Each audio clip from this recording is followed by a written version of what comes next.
Well, I guess a week today, or tomorrow will be officially a week here. I mean, I'm sure it's been a whirlwind for you. What's the first week been like? Yeah, it's hard to believe it's been a week already, but yeah, I mean, I'm still kind of learning my way around. I feel really comfortable around the rink, which is the most important thing now. I feel comfortable around the guys, getting to know them all, and every game has been easier for me to play, to get just getting to know the guys on the ice too. We talked to you last week about this and about how surprised were you got dealt, and you said you weren't really stunned. You read the internet, you read Twitter, and you see all the rumors that go around. What was that week like for you in LA, having to worry about, am I going to get dealt, am I going to stay here?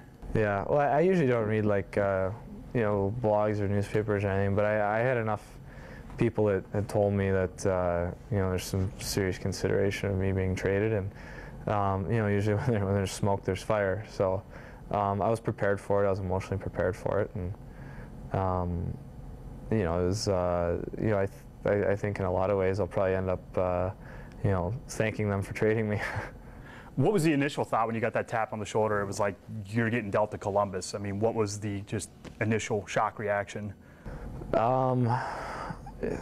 kind of sitting there like, is this for real? Because it's the first time I've ever been traded, and I was traded once from Carolina to LA, but I was in school, so it didn't mean anything. I didn't have to pack up and move or anything. It was just, okay, you're flying west instead of east whenever you leave.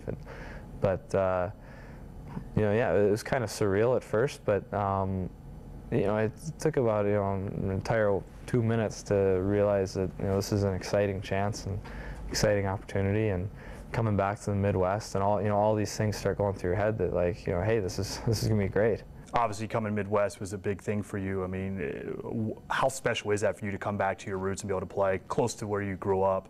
Oh, it's huge. I like being back, in the Eastern time zone, and I like playing so that my friends and family can stay awake and watch me at 7 o'clock versus usually when you play out west, everyone's sleeping by the time puck drops. So yeah, I mean, all those things. It's nice. People are close. They can come visit, and I enjoy the 4 seasons too, and I think fall's the best time of year. The leaves changing colors, and football season, and I think it's just more my style. Obviously, I'm sure you're the guy that roots for the maize and blue on the football helmets, not the scarlet and gray. Is that kind of fun to be, I guess, an enemy in enemy territory? Oh yeah, I mean, it's a great rivalry, and obviously I'm a Michigan guy, but I totally respect the Ohio State tradition and everything. I enjoy watching them. I fully plan on catching a couple Ohio State games, and I mean, they've got a great thing going, and their tradition and everything is awesome, and I think it's the best rivalry in sports, no question. Have you started scribbling down maybe the bets you and RJ are going to come up with for next season? Not yet, but I'm sure we'll have a few, and I'm sure I'll have a few with Brett Lebda too, with Notre Dame. When you initially saw the trade and you peek at the standings, you see Columbus last place, worst record in hockey. I mean, was there ever a moment where you were just like, what am I getting myself into? Well, I mean, I think there was a moment where you would have said that about no matter where you're going. I mean, just because you're packing up and moving, life as you know it has just ended and changed, and the fact that where they are in the standings didn't bother me. You view it as an opportunity and a chance to be part of the solution, which is a special thing. And after playing 2 games here, this team is really not far off. I mean, I've been really impressed with some of the plays that the guys are making, and some of the plays that are almost connect. And like last night in Detroit. Detroit's in my opinion the best team in the National Hockey League, and I thought we played right with them all the way till halfway through the 3rd period when they got a couple goals right in a row. But right up till then, I thought we played right with them, skated with them, and everything. And this team really isn't far off. When you played out in LA, and even maybe just growing up, following NHL, what was the perception of the Columbus Blue Jackets? I mean, I don't know. I mean, if a lot of people even know that Columbus is a hockey team, for a matter of fact. What's the perception of this team outside of Columbus? What did people say about the Blue Jackets?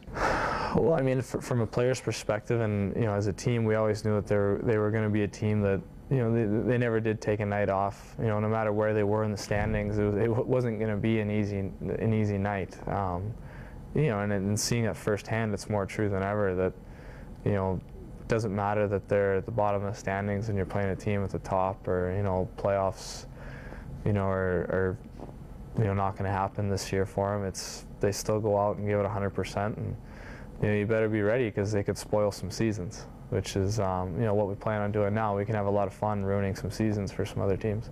Scott always preached this last week about reshaping. Does that word scare you at all?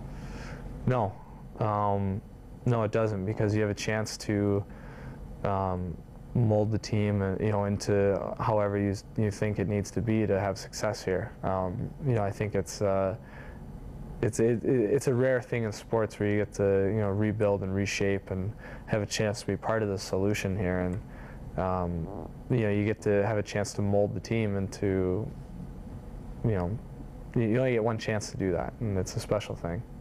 What have they told you about the reshaping process? What are they looking for? I know Scott's talked a lot about building from the back forward, and obviously getting James last summer, then picking you up this last week.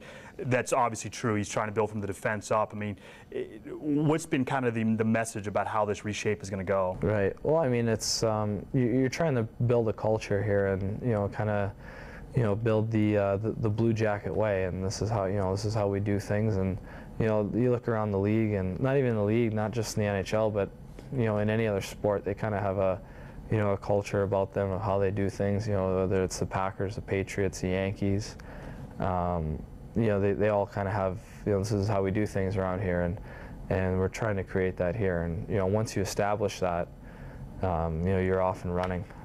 Is that hard to establish? I mean, obviously you mentioned the Packers. These are organizations that have had winning for a long period of time.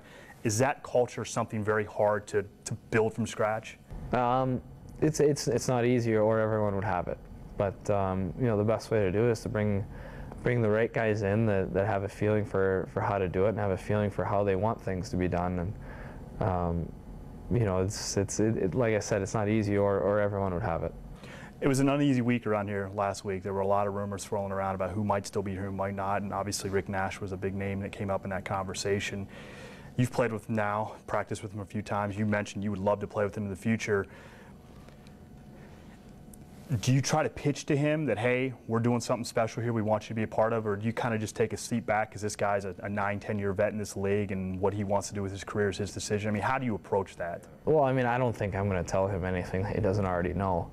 Right now I'm enjoying being his teammate and playing with him instead of against him. Finally, I've played against him enough in the NHL and internationally that it's a pretty nice break to be able to play with a player of his caliber on my side finally. But yeah, I mean, I don't think I'm going to tell him or pitch anything to him that he hasn't already heard or that he doesn't already know. He's a real pro, and I think he's handling everything extremely well, and whatever he ends up doing, that's his decision, and everyone in this room respects him, and we're behind him. He mentioned he talked to you guys yesterday before addressing the media. What was that conversation like in that locker room with him? It was just a very open, honest, conversation. It was just him talking to us about everything that's going on, and he wanted to get everything out and be open with us. And if anyone had any questions, we could come to him and talk to him about it. Just he didn't want any awkward feelings in the room, and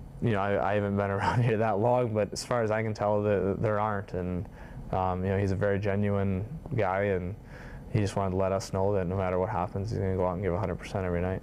I know it's hard to tell now. You're just a week into this, but how do you and James gel on the ice? I mean, are you guys just play? Is that something that's going to be able to easily translate into success on the ice, or are you guys going to have to kind of get a little get-to-know-you period before you guys can really kind of feel your way out? Well, yeah, I mean, obviously there's going to be a little bit of a get-to-know-you period just because, we've never played together.